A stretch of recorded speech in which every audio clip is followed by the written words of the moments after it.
Hello guys and welcome to the Bentonov Games headquarters here in Milan, and we are now starting with the first chapter of the tutorials for Leningrad 41. So basically we set up, and as we are right in the middle of the Kickstarter campaign, I want to first highlight the similarities between those two games. So basically, if you already know and are able to play Moscow 41, you will enjoy Leningrad as well. So let me set up Moscow first because I didn't before. And let's start with the Soviets. So I deployed Stalin in Moscow, and then I deployed the two headquarters I have, the Northwestern Front, and let me see if I can find the Central Front. Yes, here. Then 5 defensive lines here and there. Then I start preparing all the other blocks.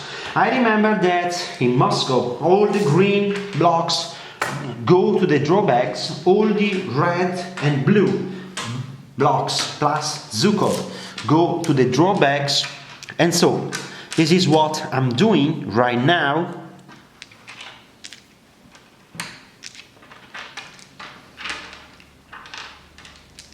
And here we go into the drawbacks. Then the 5, if I remember well, the 5 units marked with an N will be added later. The 3 units marked with the blue number will be deployed over the specific area, but as they are all three the same, I can just deploy them randomly without going into much details. What about the others? I have to follow setup instructions which are very easy. So in example, I have 2 Soviet airborne units and I have to deploy them over the specific icon on the map. And please note that if the unit has an R, because it is a remnant, then it will be deployed at minimum strength, while if the unit has not, it will be deployed at maximum strength. If I have many, I have to take them randomly, so that's the case. I will deploy this unit here, and as it is a remnant, it will be at the minimum as this one, while if it is not, it will be at maximum strength. Of course, this is an info I know, but my opponent does not. That said, let's go on with the other units. So, for example, the Soviets have 2 light blue tank corps, the 25 and the 7, but the 7 is a remnant, and I have to deploy one in area 53 and the other one in area 113. But this happens randomly, so the opponent doesn't know where a unit goes. So now I will do it a bit faster in order to going directly to the bone of the story, which is, of course, Leningrad.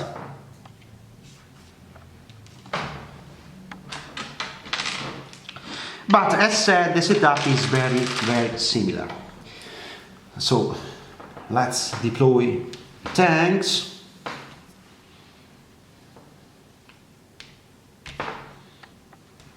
And let's see if I miss something or not. You can always send me an email at emanuele@bentonuovo.net, and I will be happy to answer you as soon as I can.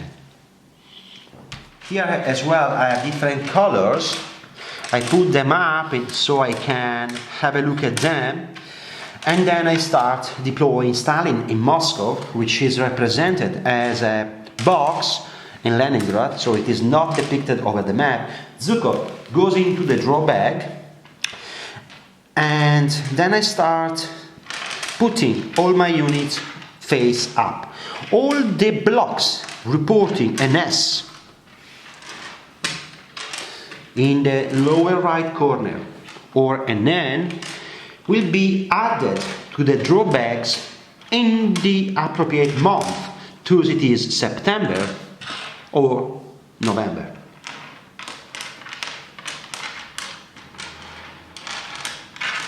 So these units do not go into the drawback nor Zhukov, but they will become available from the show month, as the same for the Volkov front.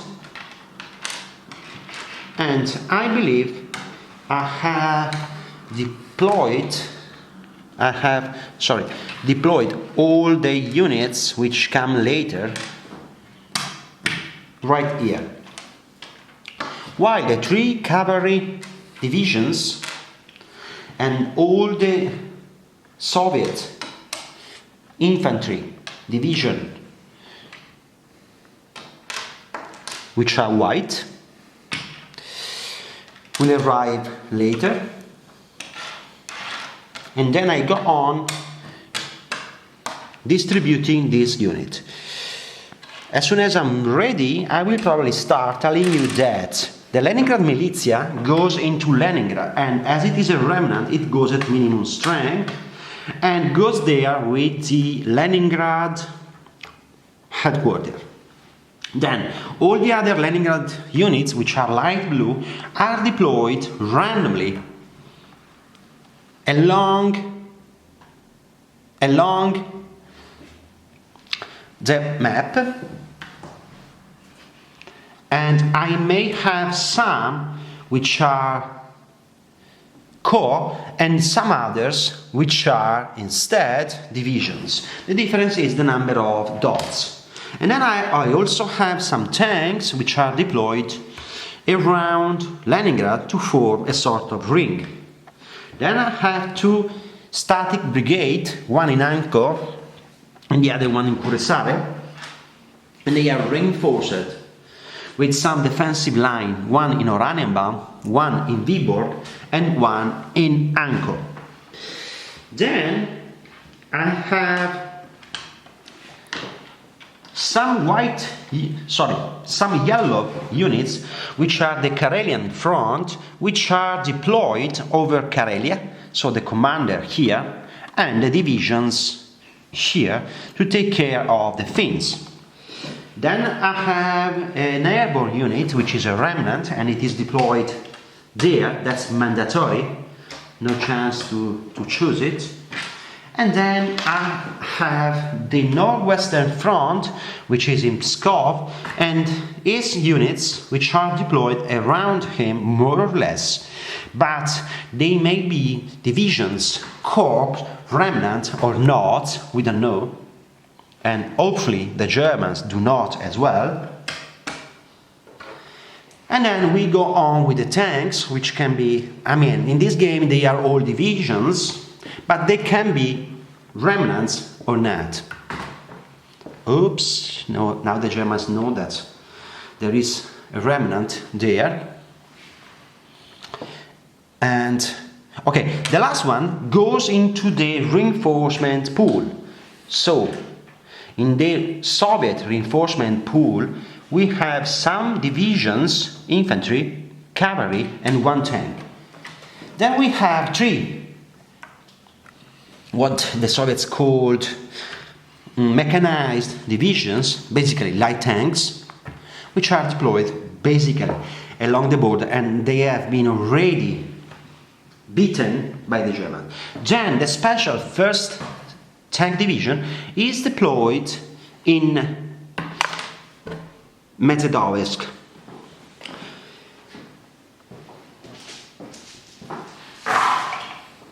So, that said, what happens? All these units goes into the drawbacks, while these units will be added later. Sorry. Now let's have a look at the Germans, because they sit up after. So first of all, I have to notice that I was wrong saying about the Germans, because it is more accurate to say the Axis, as we have white blocks for the Finns and black blocks for the Germans. Additionally, one special German infantry is deployed in Finland. And Dietel is deployed along the trail to Murmansk. So Hitler is in Rastenburg, and I follow basically the same instruction. So for example, Reinhardt is here, Manstein is here, then I have a motorized division here, and then I have a tank division here, another tank division here, and I have a tank division here, a green motorized division here. I have the 16th Army headquarters here. I have the 18th Army headquarters here. I have the Totenkopf here. And I have two light blue infantry, but as I have three, I have to take them randomly. So one will go into the drawbacks. I do the same with the yellow because I have only three on the map. So the last one will go into the drawbacks. One German infantry division is deployed here in Finland, while all the others go into the drawbacks, and they go into the drawbacks with the Luftwaffe headquarters, which is still back, so we are waiting for him to get into the battle. And as soon as the Germans will get Veliki Luki, they will have additional units coming from Army Group Center to help the task of only incising Leningrad. What to say about the Finns? Okay, a very important thing, maneuvering is deployed in Mikkeli where it is restricted. It means that it has a yellow border, so it cannot move, while all the others Finnish units are deployed accordingly. Take a note that Finnish infantry divisions, this is the cavalry, are deployed where you have this special symbol, while the strong Finnish corps are deployed over the standard infantry symbol. And the other two are in the capital and sieging Anko. So the setup is completed. I can now add the last blocks into the German drawbacks. I'm using a black drawbacks with Moscow marked on. Hope you don't mind for this. And right now I realize that I have made a big mistake in my setup, because as you can see, I have been giving larger tanks to the Germans and the small Panzer 38 to the Soviets. So let's rotate the turret and let's make everything ready for the battle. Now, just as a compendium, let me tell you that I still have things to add, because the Germans start the game with the initiative disc and they control one victory city, the one with the star, which is Riga, while the Soviets control Leningrad, of course, Murmansk, Tikhvin, Novgorod,